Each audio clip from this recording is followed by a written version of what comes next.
All right, so welcome to the Blue Swan. Today we are lucky to have Ricardo Laganaro, who is the Emmy Award-winning director and Cannes Lions Award-winning director of The Line and the founder of ARVORE. Sure. So, first of all, thanks for the invitation to be here, Shan. It's always a pleasure to talk a little bit more about my work and what we are creating here at ARVORE as well. I've been working with storytelling since the last century when I started working with TV and music videos for the last 12 years, 14 years actually. I've been more focused on immersive content and interactive storytelling. I'm a business partner. I'm one of the partners at Arvory, but I'm actually not one of the founders, but I'm there already for 9 years. And a lot of the company's DNA, I think, is related to storytelling and the narrative aspect that I think I brought with my previous experience.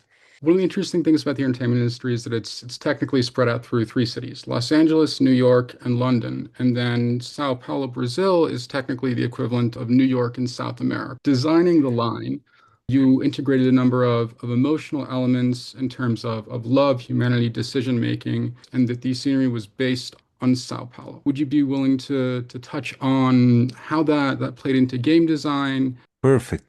I love it, like starting from this point. The first time we started to talk about this project with people from other companies and potential partners, everybody asked me, why São Paulo? Why not Rio? Why not the Amazon? This is something that is very important for me. We always say at Arvory that this is a new medium, and we are starting the company. We started like almost 10 years ago when everybody was starting and discovering how to create stories in this new medium. And one thing that happens here in the South Hemisphere usually is that we are very used to see regular stories, like a love story, like a comedy, in very specific landscapes. As you said, Los Angeles, New York, a few cities in Europe, a few cities in the US. And when we have regular stories happening in other cities, usually these other landscapes are part of the story. It's like an exotic place. It's a different place, and we really wanted to make Brazil and São Paulo, for instance, as just a place that the story happens, as you see a film where it's a romantic comedy in New York or Los Angeles. It's a city like New York, so it's a city of immigrants. And it's not that common that you see a city here in São Paulo, like a family that you have like grandparents that were already born here. So one thing that I really wanted is to tell in a very subtle and subconscious way that our story, not only my story, but a lot of members of the team were also like from the city. The city is part of the story, but to make it feel more authentic, to make it feel like with our different like flavors and textures, but we don't have to be like playing soccer or dancing samba or doing things that every time you think about Brazil, this is the kind of thing Brazilians do. No, it's a regular story that could be lived in New York or in Los Angeles, but we wanted to show that here is a place that these kind of stories happen as well.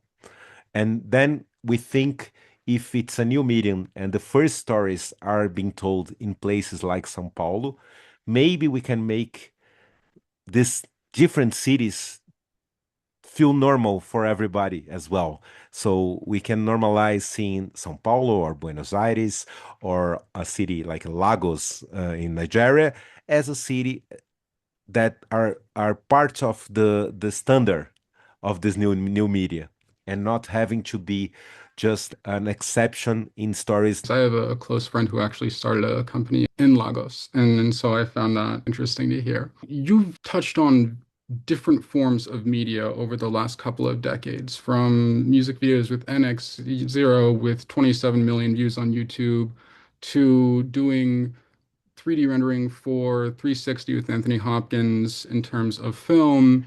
Obviously, we mentioned The Line, and so can you touch on some of the dynamic concepts that you like to work with in terms of universal concepts, how they apply, how they differ, and how you've seen that evolve in your work over the last 2 decades? Oh, this is a great question because I did so many different things that it's a good exercise to think about the pillars of my work, no matter where the media is. Even if it's like a music video, as you said, for example, the NX0. Here we say NX0. I like it to listen like a music before starting a music video more than 100 times and make it feel so natural that I know like every bit of it. And sometimes just a small sound in the music can give me an idea of of a scene or even the main concept of this project. In our case, we were talk when we created the line. I knew that this has to be a story that wasn't about the city of São Paulo, but the elements that were particular in the city in the 40s were very present there. So that's why we found the tram. This was very typical of the city. The thing that the guy was like a paper boy and the girl was like a florist, and the geography of the scale model, everything was based in pictures and things that were real. So I think for me, I don't think I am the kind of creator that can create a universe in my head and try to extrapolate it. I think it all relates to something that is very human. So we wanted to have this nostalgic feeling from the first moment, and this happens in the experience because the first thing you see is an old book of pictures that opens, and it has a lot of dust on it. And in the first version, that was the festival version, we had a feature that we couldn't translate for home use. But the first thing the user has to do on the festivals was to blow the dust. Like this was kind of magical because people couldn't even believe that it was possible to do that in virtual reality. This feeling of having something very concrete, of like a photo book, an old photo book. This was because that photo album that we see there is my father's photo album from when he was graduating in the 50s, and this was my inspiration to start this experience, like having this book. And we scanned the book, and this is actually the book you hold in the experience. I like to mix a lot real stuff, real stories, things that were created by other artists like musics, or things that lived in the world and people used to, and people had a story there, and then create a new thing on top of it. ARVORE is an interesting company in the sense that it's venture backed, but that you've also produced work that is compatible with the award circuits. And so, whether it's emerging media or interactive programming, augmented and virtual reality, the awards categories for the Emmys tend to be a little bit more niche than the unit economics and the financial models behind venture-backed startup. I'm wondering if you can compare and contrast some of the differences in terms of operational focus. The two are not necessarily one and the same. So we always wanted to use this technology to create stories that we are proud of. But we know that this can be very hard, mainly in a country like Brazil, that we don't have government support, and even the market where the money is very far from us. So what we're trying to do is using this structure of being funded by venture capital or investors' money to prove our vision. And our vision at the time, in the beginning of the company, is that we could create things from here that would grab world's like global attention, because there were so few people doing good stuff that we would have this opportunity to be like in the spotlight. And this was the main objective, like the main goal for the line. I was already going to festivals since 2014, and I had already one piece that was a documentary called Step to the Line that was funded by Oculus at the time, that was bought by Bad Meta, right? Produced by this program called VR for Good, where they found 10 directors around the world that were already creating immersive content, and they made a boot camp at the Oculus camp. If I had made a short movie in Brazil, a regular movie like flat screen, and even if it was very good, it wouldn't be selected in Tribeca. When we did it in VR, it was easy to be like one of the best projects to be selected. And then we said at ARVORE, now, if we create an interactive piece, that can be in a festival like Venice Film Festival. And at the time, winning the festival was like a dream. We won the Best Experience Award, the Lion. And then this opened the door for us to make like the home use version with Meta founding us. And this opened the door for us to submit it for the Primetime Emmy. And then we won this award. When we were talking with the investors, we said we need this money for the beginning of the company to open the doors in the US and Europe and Asia. And they believed in our vision, so we didn't have to have like commercial results in the beginning of the company. We just had to build the structure and the knowledge and create the frameworks and the know-how. Now we try to balance it. So for example, in the beginning of this year, I wasn't the director and the creator, but two of the directors of the company created this experience called Fabula Rasa, which is an experience that were submitted and won also the best experience for the audience at South by Southwest in the beginning of this year. And there we were exploring how to create stories using AI, not to make the production faster or cheaper, but to boost the experience of interacting with characters that can really understand and talk back to you using these LLMs and exploring again a new horizon, exploring a new way of storytelling. And this is again opening us more opportunities with partnerships to more commercial projects that can use this kind of technologies because we proved that we can make the audience like this kind of content. So it's a balance of an experience that shows the potential of the medium, not thinking about revenue, and then using this to open opportunities that can give us the other projects. It's possible to overwhelm the audience with features when it comes down to augmented and virtual reality. For instance, in the Odyssey, they included tactile sensations where you can feel the water being splashed upon you. You see the arrows coming towards your face. And some people liked it, some people were very uncomfortable with it. How do you balance the details and the dynamics with the user design and intention? And this is something, for example, Disney does very well on the parks, the work of the Imagineers, like thinking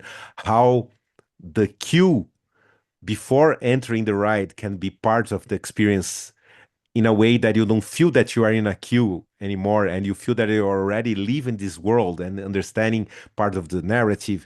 This is the kind of thing that I think only can happen well and can only work well if it's created as one thing. And the one thing to do that is not writing a script and going to production. You have to create a hypothesis and prototype a way in the best way possible of prototyping everything together, the interactions, all the features you can have together with the story, and then you iterate, and then you test and you see the results and you iterate. And then we prototyped the story so many times. Like we had 16 versions of the story. Then we simplified the interaction and we were tuning everything to make it feels seamlessly stitched, the interactions and the story. So it's for me not having a model where you have the script done and then you just go into production is the only way to make it work. That sounds much more along the lines of having like a Kanban board in software development than it does trying Yes. to derive something from a screenplay. But you did manage to integrate both in The Boys Trigger Warning because you took something that was a scripted television show and then you engineered the interactive elements. Is there a chance you could touch on that integration, what made that different from the line for you? The first thing that was like very important to make it work, Sony Pictures helped us, but bringing on board the creators of the series from the beginning. So we had like weekly meetings with a consultant that we hired from their team to help us navigate the story. They shared us one Bible of the universe that we could see and learn more and consult. We had like monthly meetings with the actual writers that were writing the series itself, the script writers and the show, even the showrunner Eric Kripke. We were very integrated like as I said, we never thought about the gameplay and then try to like just put a story on top of it. We had to explain also to them the nature of gameplay and game design to give problems for them to solve using the lore of the universe. So, for example, we need to have upgrades. One of the boys, for example, could inject temp fee and just like use the power for like a few minutes. But then we talked together with Dan and we found a solution that were explained by the story in the game, but was felt by the player using the power that would make this possible. And if you play the game, you will see that the temp fee we use in the game are way more powerful than the one you see in the TV show. But also the side effects are way stronger. It's is a story that would never work just in the TV show, but it was perfect for the game and also was recognized as a very legit story inside this universe, since even like being part of the canon of the show. Additional dimensions are being added in terms of interactive content. And so, for instance, in Los Angeles, Dataland just came up, and they have omnisensory experiences where various scents can be rendered electronically, and everything is dynamic in real time. And so it takes the interactivity of the gameplay and something like Houdini or Touch Designer and brings it all around you into somewhat of a museum setting. How do you see that playing out in interactive content as the technology develops? This is also a great question because in the beginning I thought that this would be something that maybe everyone would have at home, but after 9 years, I changed a little bit the perspective. I really think these technologies are amazing for location-based entertainment, and this I think is one thing that maybe will make people see a reason to go outside of their home to consume like entertainment like projects in a different location. I was seeing like statistics that in the 20s, 1920s, the average of people going to see movies in the US were 15 times per year. 50, sorry, 50 times per year, which is like completely understandable because there was no TV, there was no like other ways to consume this kind of content, right? And now I think it's 2 times per year. If you have this experience that have other elements and other features that are sensorial and like we have in Disneyland, for example, I think the cool thing of this kind of technologies is that we will have more and more places that can give people the same kind of feeling they have in Disneyland, but in any other cities, right? Don't have to build like a stack of technology that is so exclusive that that will belong to one company like Disney. So today, I think these features will help make better LBs in everywhere in the world and cheaper and more viable as business. And I think for users at home will be a niche. The same way you have like people that have a cockpit to drive racing games at home, but it's just like a small percentage of people that will be willing to do that at home. Artificial intelligence, AI, that what we strongly believe here at ARVORE and me as a creator, I'm very excited about it. I'm not worried like to create things using this technology, but I think the right way to use it is giving creators superpowers to create things that they will never be able to do it without it.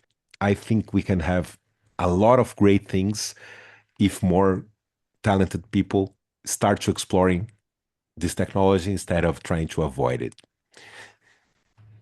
Thanks. And I feel like that's important to mention for a lot of people who might not be as technical because there's a major difference between an LLM prompted, generated world model, and then automating workflows with LLMs in the Houdini console. And the degrees of Perfect. detail are very, very separate. Same thing for using something like Suno for music and digital audio workflows where you can redesign, the wavelengths of the sound and everything else.